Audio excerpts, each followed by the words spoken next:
Ada santri cuantik gitu, paling cantik di pondok saya. Lewat. Habibnya padahal ya sudah punya istri loh. Ustadz, wah itu siapa Ustadz? Ini. Ustadz pada akhirnya dinikah. Setelah dinikah apa yang terjadi? Dulu menjanjikan diberi rumah, diberi tanah. Apa yang terjadi? Dikontrakkan di tempat yang Masya Allah. Setelah punya anak satu dicerai.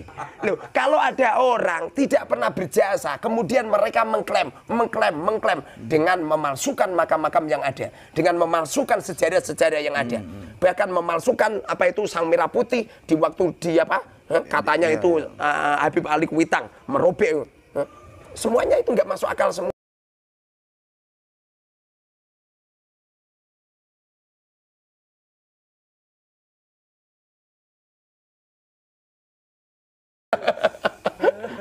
Bahkan Gus, ada Habib umurnya 52 tahun datang ke tempatku. Kebetulan santri saya kan banyak. Ada santri cuantik gitu, paling cantik di pondok saya. Lewat. Habibnya padahal ya sudah punya istri loh. Ustadz, wah itu siapa Ustadz? Ini. Ustadz, gimana saya kalau jadikan... Tadinya bilangnya gini, kalau saya nikahkan sama keponakan saya gimana gitu. Ya silakan Habib. Tapi cepet-cepet ditembung sendiri gitu loh. Pada akhirnya saya bilang, Bib, tolong Bib. Itu enggak hak saya, itu ke orang tua. Pada akhirnya ditembung ke orang tuanya.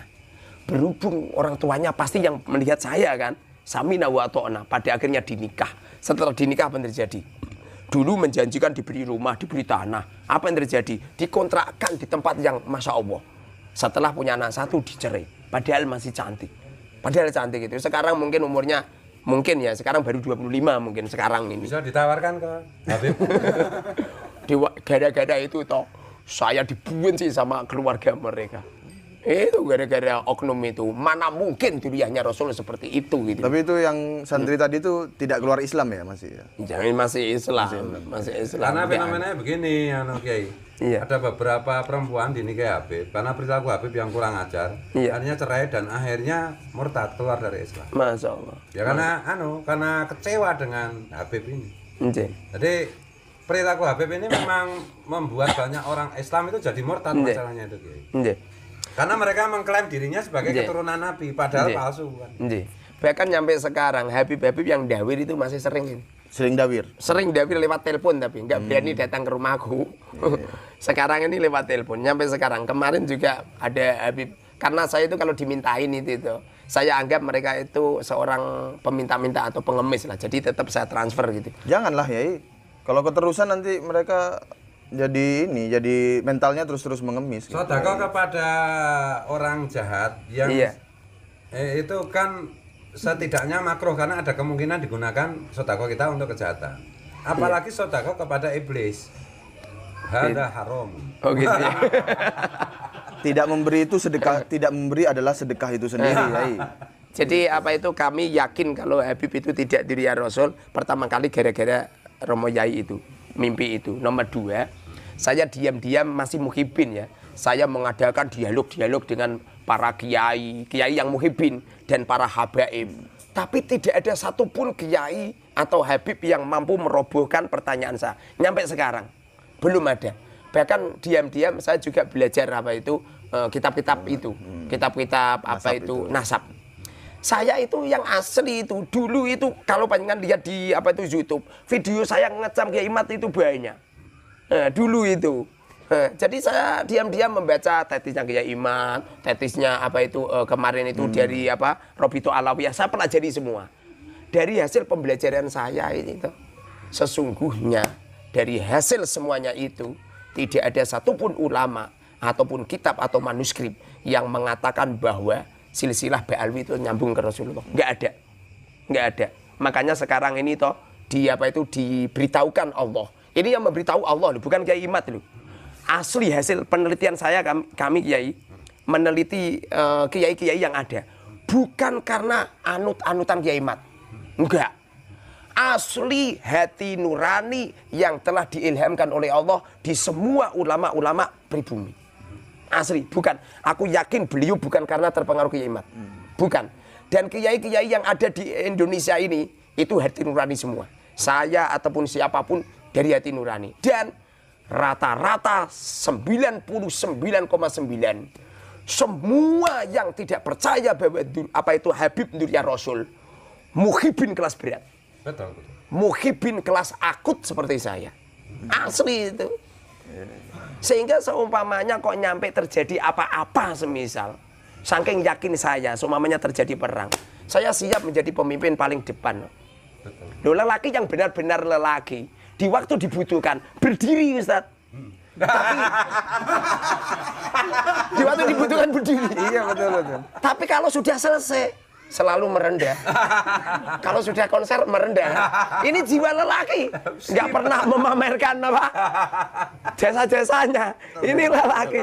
Loh, kalau ada orang tidak pernah berjasa, kemudian mereka mengklaim dengan memalsukan makam-makam yang ada, dengan memalsukan sejarah-sejarah yang ada, bahkan memalsukan apa itu Sang Merah Putih di waktu dia katanya itu Habib Ali Kuitang merobek.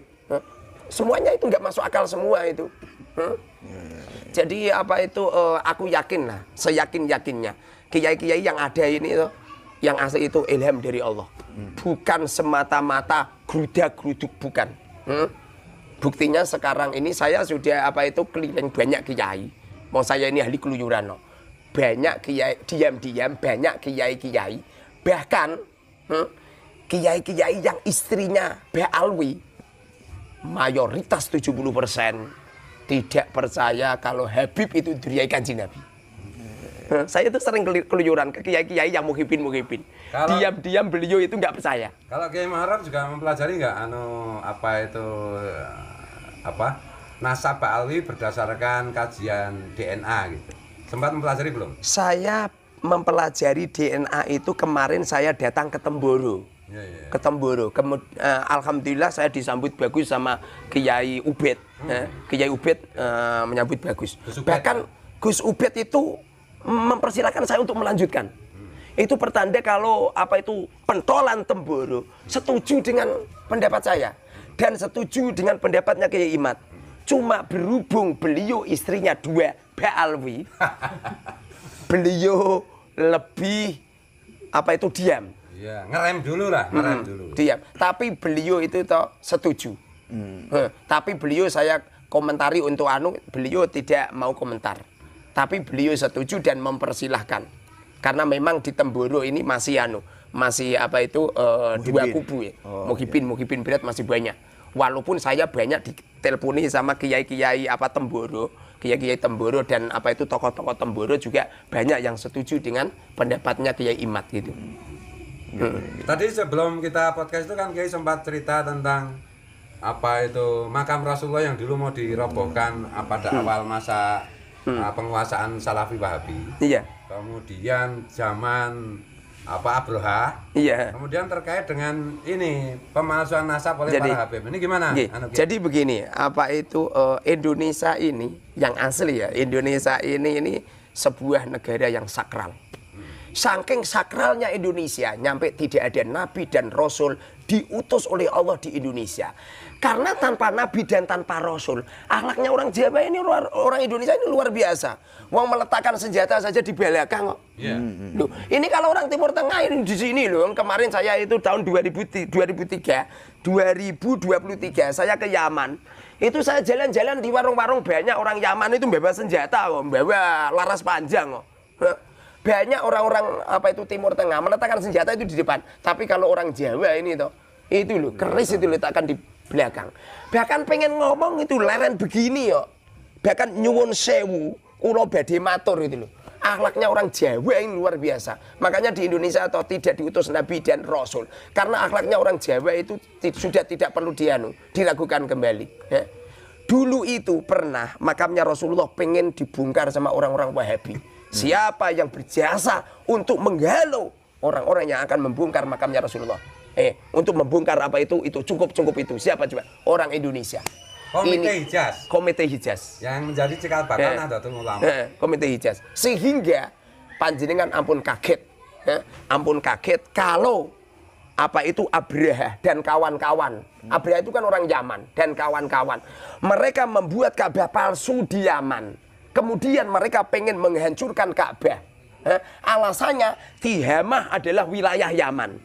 Tihamah wilayah Yaman. Tihamah itu Makkah, wilayah Yaman. Mereka itu tidak cocok dengan Ka'bah yang ada di sana. Sehingga Abraha apa itu sama pasukannya, pasukan gajah, membawa pasukan menuju ke Mekah, pengen menghancurkan Ka'bah. Apa yang terjadi? Yang menghancurkan adalah burung ababil. Fa arsala alaihim thairan ababil. Lalu mereka dihancurkan semua. Ababil itu bahasa Jawanya itu Raja Wali. Raja Wali itu raja-raja Indonesia. Garuda. Wali lah. Kalau zaman sekarang namanya Garuda. Yang merungkatkan Abraha dan kawan-kawan itu burung Garuda. Atau zaman dulu namanya burung Raja Wali. Atau di Al-Quran namanya burung Ababil. Insya Allah habaib yang ada di Indonesia yang merungkatkan juga burung Garuda. Orang Indonesia. Ini nanti akan mengukir sejarah ulama-ulama Indonesia yang mampu merungkatkan habaib. Kalau nggak percaya coba kita buktikan. Wong ini sekarang ini Gus. Bermunculan kiai-kiai khos, mursyid-mursyid thariqah, orang-orang ahli kasaf sudah mulai bermunculan. Ya kemarin Kiai Muhadi apa itu mursyid thariqah dari Boyolali, mursyid thariqah Naksabandiyah Qadiriyah juga ke sini juga menyampaikan tentang kepalsuan nasab juga lewat visi-visi beliau.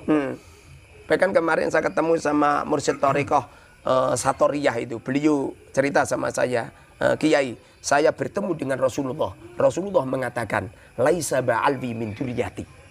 Tidak cuma itu, banyak kiai-kiai yang mimpi seperti itu. Bahkan kemarin itu ada seorang kiai kan umroh, pulang dari umroh nginep di hotel Jakarta. Di waktu mimpi bertemu dengan Rasulullah. Lalu Rasulullah mengatakan, sampaikan ke Kiai Muharrar bahwa Ba'alwi tidak duriyahku. Itu ada rekamannya itu di HP saya. Habib Ba'alwi bukan duriyahku. Itu yang menyampaikan Rasulullah langsung. Dan kita wajib percaya kepada Kiai Muharrar cerita-cerita tentang mimpi. Karena Kiai Muharrar itu sudah menunjukkan intelektualitasnya yang luar biasa, sudah menunjukkan istiadatnya dengan kitab Arba'in itu, gitu loh. Tapi kalau yang cerita cuma si aduh apa Zaini apa si Wafi ya udah itu anggap aja itu kentut. Karena yang bercerita itu Kiai Muharrar yang sudah jelas reputasi kecerdasannya, jelas reputasi kemanfaatan dari istiadatnya untuk para kiai dan santri. Ya kita wajib percaya dong, kan gitu. Nunggu dilanjut Kiai. Lagi pula apa itu kami pada tahun 2000. Jadi yang asli ini ilmu sir ya, nggak perlu saya ceritakan yang asli. Tapi ini adalah sebuah apa itu penting untuk dipublikasikan. Yang asli saya ini sering ketemu dengan Rasulullah. Bahkan saya selalu pakai baju putih karena Rasulullah kalau bertemu sama saya pakai baju putih. Kalau dengan saya kok pakai baju Jawa ya?